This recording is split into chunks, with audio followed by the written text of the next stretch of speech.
Voici une vidéo qui traite du principe de l'électrophorèse SDS-Page. Quelques rappels sur le principe de l'électrophorèse. En biologie, on peut réaliser une électrophorèse de protéines en gel de polyacrylamide, c'est ce qu'on appelle le SDS-Page et c'est ce que nous allons étudier dans cette vidéo. Mais on peut aussi réaliser une électrophorèse d'acide nucléique en gel d'agarose. Comment se déplacent les molécules en électrophorèse? Voici une électrophorèse de protéines et sur laquelle on réalise un zoom sur le gel. Ce gel est soumis à un champ électrique E. Dans ce gel, une particule de charge Q et de rayon R va donc migrer. Et elle migrera d'autant plus vite, donc c'est-à-dire sa vitesse, que sa charge est élevée, la charge Q, ou que le champ électrique est élevé. Autrement dit, plus la charge est élevée, plus le champ électrique est élevé, plus la vitesse est élevée, donc plus elle migre vite. On voit que, en revanche, si son rayon est élevé, autrement dit si elle a une grande taille, ou si la viscosité du gel est élevée, alors la vitesse sera réduite. Donc, par conséquent, plus la molécule est de petite taille, et plus elle migre vite dans le gel. Nous verrons que pour l'électrophorèse des protéines ou pour l'ADN, ces molécules sont chargées négativement. Autrement dit, elles migrent vers le plus, et donc bien dans le sens que l'on vient de voir. Et maintenant, un petit quiz. Quels sont les paramètres qui influencent la migration d'une molécule en électrophorèse? Et dans quel sens jouent ces paramètres? Je vous laisse répondre, mettez sur pause. Et voici la réponse. La vitesse d'une particule en électrophorèse est d'autant plus élevée que sa charge est élevée et que le champ électrique est fort. Inversement, cette molécule est ralentie si le gel est visqueux et si cette molécule a un rayon élevé, autrement dit sa taille est élevée. Traitement des échantillons de protéines avant migration.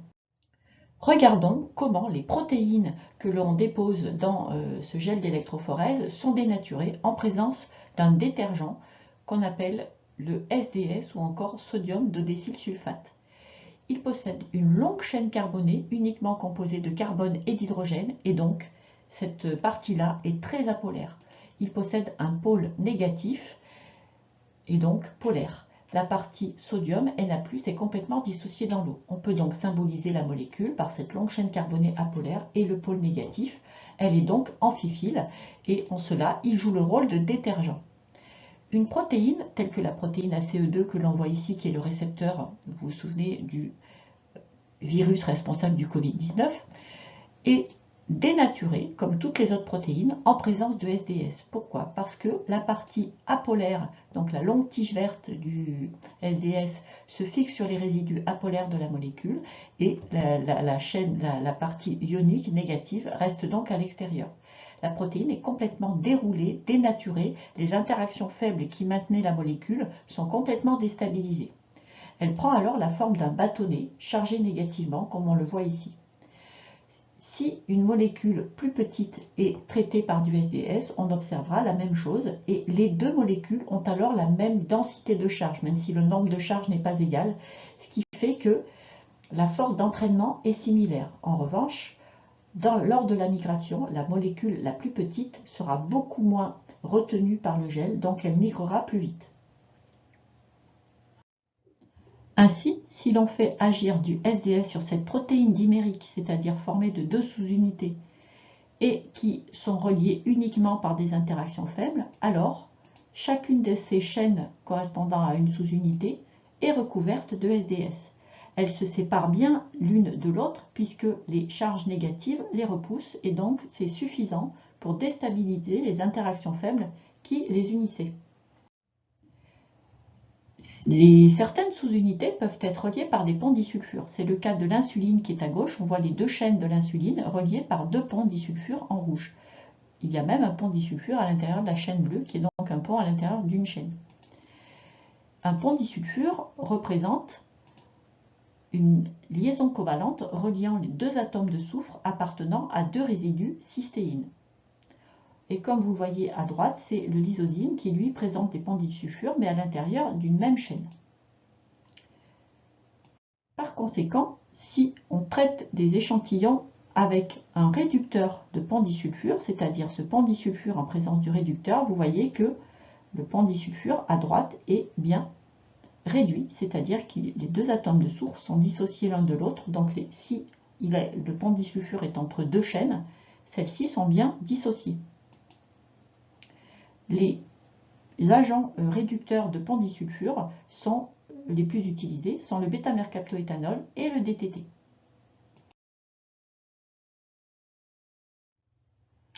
Si l'on traite un échantillon protéique contenant des molécules d'insuline qui sont représentées à gauche, donc elles sont composées de deux chaînes reliées par des pendisulfures ainsi que, bien sûr, de nombreuses interactions faibles. Donc si l'on traite ces molécules d'insuline par un réducteur de pendisulfure et par le détergent SDS, alors on obtient deux chaînes protéiques dénaturées, elles ont une forme de bâtonnet, et elles sont toutes les deux chargées négativement. Elles sont bien dissociées parce que les pendisulfures ont interrompu, mais aussi parce que les charges négatives se repoussent les unes des autres, et donc les deux chaînes se dissocient. Cela rompt les interactions faibles qui maintenaient les deux chaînes associées. On les traite aussi à 95 degrés pour faciliter cette dénaturation. Ainsi, les échantillons protéiques sont traités avec du SDS, avec du bêta-mercaptoéthanol ou du DTT qui sont des réducteurs de pendisulfure, avec un alourdisseur pour permettre à l'échantillon de descendre au fond du puits lorsque l'on déposera ces échantillons dans le gel. Et on rajoute aussi du bleu de bromophénol qui permettra de marquer le front de migration, donc de suivre la migration. Nous y reviendrons plus tard. Le tout est maintenu 3 minutes à 95 degrés pour faciliter la dénaturation. Et maintenant, un petit quiz. Que signifie SDS? Pourquoi est-il qualifié de détergent? Quelle est son action sur les molécules de protéines? Et enfin, quel est le rôle du DTT? Je vous laisse mettre sur pause.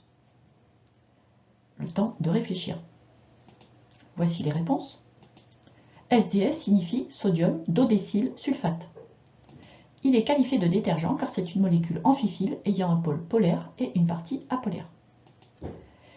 Il dénature les protéines car il déstabilise leurs interactions faibles qui maintiennent leur conformation et il leur donne une forme de bâtonnet très chargé négativement. Enfin, le DTT est un agent réducteur qui rompt les pendisulfures présents soit entre deux chaînes peptidiques, c'est-à-dire deux sous-unités, ou bien reliant deux résidus d'acides amineux à l'intérieur d'une même chaîne. Préparation du gel de migration. Le gel de migration est coulé entre ces deux plaques qui sont déposées dans ce système. Ces deux plaques sont très fines et l'espacement entre les deux fait à peu près 1 mm, ce qui fait que le gel fait à peu près 1 mm d'épaisseur. Donc le gel est coulé dans un système que vous voyez ici qui s'appelle une station de coulage. On voit ici le gel qui est en train d'être coulé au sommet entre les deux plaques.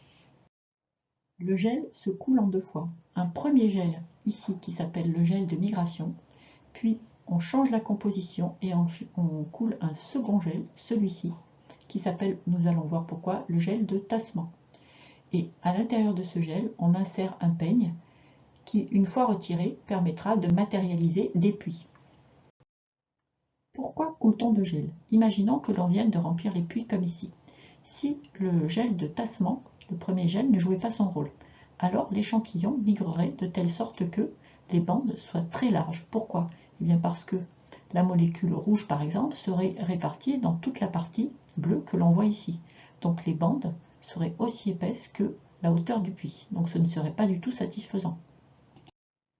Alors que finalement, ce premier gel joue le rôle de tassement, c'est-à-dire que l'échantillon est au départ réparti sur la hauteur du puits tel que c'est matérialisé ici, puis au fur et à mesure que l'échantillon pénètre dans le gel, alors il se tasse complètement sur lui-même pour que juste au moment où l'échantillon rentre dans le second gel qu'on appelle le gel de résolution, eh bien les échantillons soient très fins et donc les bandes seront donc aussi fines que ce que l'on voit ici. Je vous rappelle que le bleu ne représente pas encore les bandes de protéines, mais seulement le bleu de bromophénol qui migre très vite et qui donc permet de repérer le front de migration de l'électrophorèse. Les deux gels préparés pour le SDS Page sont tous les deux composés d'acrylamide, de polyacrylamide. C'est pour cela d'ailleurs qu'on dit SDS page, parce que PA c'est pour polyacrylamide et GE pour gel électrophorésis. Il est aussi composé de TMED et de persulfate, dont nous verrons le rôle. Et bien sûr, il y a du SDS, nous avons vu aussi son rôle. Nous avons vu que lorsque le gel vient juste d'être préparé, il est liquide, puis il prend en masse entre les deux plaques. Donc essayons de comprendre comment se fait cette gélification. Et maintenant, un quiz. Quel est le rôle des deux plaques de verre utilisées en SDS Page? Quel est le rôle et le nom des deux parties du gel en SDS Page? Je vous laisse réfléchir. Et voici les réponses. Les deux plaques de verre sont très fines. Elles sont espacées de quelques millimètres, ce qui correspond à l'épaisseur du gel que l'on va fabriquer. Le gel du bas est le gel de séparation ou encore gel de résolution. Il permet de séparer les chaînes peptidiques selon leur taille. Le gel du haut, qui contient la rangée de puits, est le gel de tassement ou encore gel de concentration. Il permet de tasser toutes les molécules contenues dans chacun des puits sur une même ligne de départ. Gélification du gel de polyacrylamide.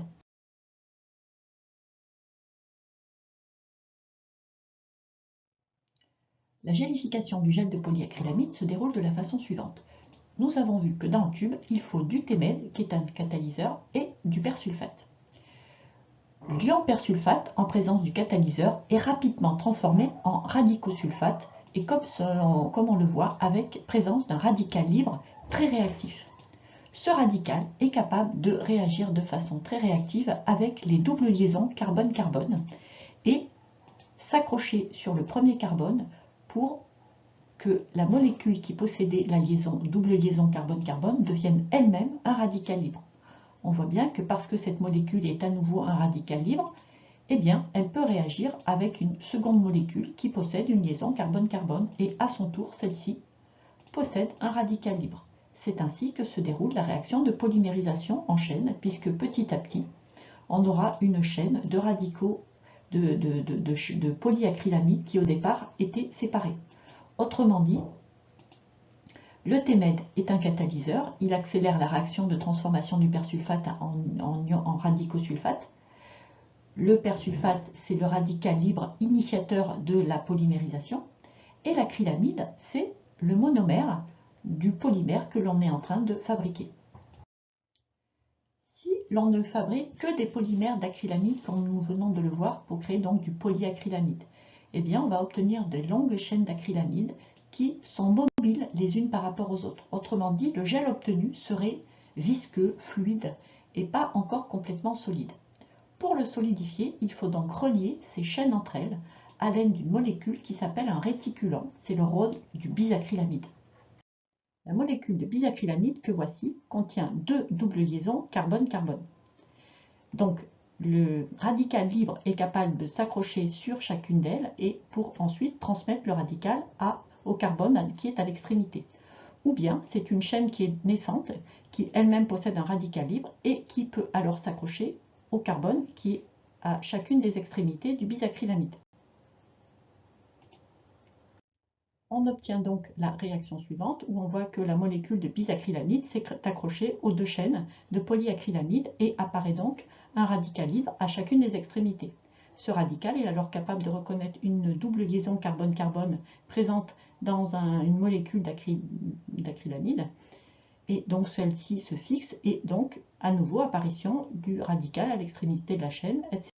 Et donc ainsi, plusieurs molécules d'acrylamide apparaissent à nouveau pour continuer la polymérisation. Donc bilan, le TMED c'est le catalyseur de cette réaction qui transforme le persulfate en deux radicaux de sulfate avec un radical libre. Le persulfate c'est le radical libre qui initie la réaction. L'acrylamide c'est le monomère de ce polyacrylamide et le bisacrylamide est aussi un monomère mais qui a le rôle de réticulant. On obtient donc un gel qui a la forme suivante. Tous les carrés bleus correspondent finalement à des longues chaînes d'acrylamide puisqu'il y a un crochet avec un petit n en indice et les parties vertes correspondent au bisacrylamide qui relie ces chaînes entre elles. Donc on obtient finalement un gel qui a cette forme de maillage et ceci dans les trois dimensions. C'est vrai dans le sens de la longueur et de la largeur mais aussi dans le sens de l'épaisseur. Et passons au quiz. Citez les composants nécessaires à la polymérisation du gel d'acrylamide. Quel est le rôle du TMED? Quel est le rôle du persulfate? Expliquez la différence entre les gels obtenus dans le cas où l'on verse une faible proportion de bisacrylamide et dans le cas, au contraire, où l'on verse une forte proportion d'acrylamide. Je vous laisse réfléchir. Avant de répondre, prenez un petit brouillon. Et voici la réponse. Les composants nécessaires à la polymérisation du gel sont l'acrylamide, le bisacrylamide, le TMED, le persulfate et de l'eau, bien sûr, dans un tampon. Le rôle du TMED est de catalyser la réaction de transformation du persulfate anion sulfate radicalaire. Le persulfate est un initiateur porteur de radical libre.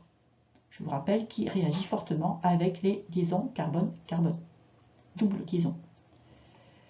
Et plus la proportion de bisacrylamide est élevée, plus la réticulation du gel est forte, donc plus son maillage est serré. Révélation des bandes maintenant de protéines. Après la migration des protéines, les bandes de protéines ne sont pas visibles. Il faut donc les colorer avec un réactif spécifique des protéines, ici le bleu de Comassi. Vous voyez donc qu'à droite, on a déposé le marqueur de taille avec des tailles que l'on connaît. Et donc dans les 4 premiers puits, on a déposé des échantillons complexes. Cela se voit parce qu'il y a de très nombreuses bandes. Chaque bande correspond à une chaîne peptidique. On peut aussi réaliser un gel SDS Page dans le cadre d'une purification. Vous voyez que dans les puits 1 et 8, on a déposé un marqueur de taille. Dans les puits 6 et 7, c'est un échantillon complexe. Dans les puits 4 et 5, cet échantillon commence à être purifié et on voit que dans les puits 2 et 3, l'échantillon est beaucoup plus pur. Il n'y a qu'une bande, je répète, chaque bande correspondant à une chaîne peptidique. Il est également possible de révéler des protéines avec un autre colorant tel que le rouge ponceau, lui aussi spécifique des protéines. Passons au quiz. Citez 2 noms de colorants spécifiques des protéines utilisés en SDS Page, c'est-à-dire après la migration. Vrai ou faux? Attention, réfléchissez bien. Une protéine qui est composée de 2 sous-unités différentes apparaît sous la forme de 2 bandes en SDS Page. Faites un petit schéma pour réfléchir. Même chose, vrai ou faux, une protéine qui est composée de 2 sous-unités identiques cette fois apparaît sous la forme de 2 bandes en SDS Page. Pareil, réfléchissez pour savoir si c'est vrai ou faux. Voici les réponses. Les 2 colorants sont le bleu de Comassi et le rouge ponceau. La première affirmation est vraie. Une protéine qui est composée de 2 sous-unités différentes, que voici, apparaît sous forme de 2 bandes. Pourquoi? Dans l'échantillon, n'oubliez pas que cette protéine est représentée en de nombreux exemplaires, que voici. Puis, cet échantillon est traité par du SDS, donc les 2 sous-unités sont chargées négativement, elles se repoussent. De plus, elles se repoussent à condition qu'on ait bien rajouté un réducteur de ponts disulfure qui a coupé les ponts disulfure qui relient éventuellement, c'est pas obligatoire, les 2 sous-unités. Donc là, on est sûr que les sous-unités sont séparées et maintenant, chaque type de sous-unité migre à une vitesse propre, les plus petites migrant plus rapidement que les plus grosses. Donc on obtient bien 2 bandes.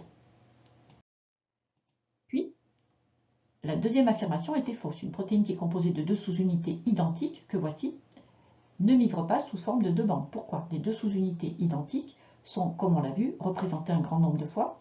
Elles sont traitées par du SDS et un réducteur de ponts disulfure, donc elles sont séparées, certes, mais comme elles sont toutes de même taille, alors elles se retrouvent toutes dans la même bande. Donc on observe bien une seule bande pour toutes les protéines. C'est la fin de cette vidéo. Merci.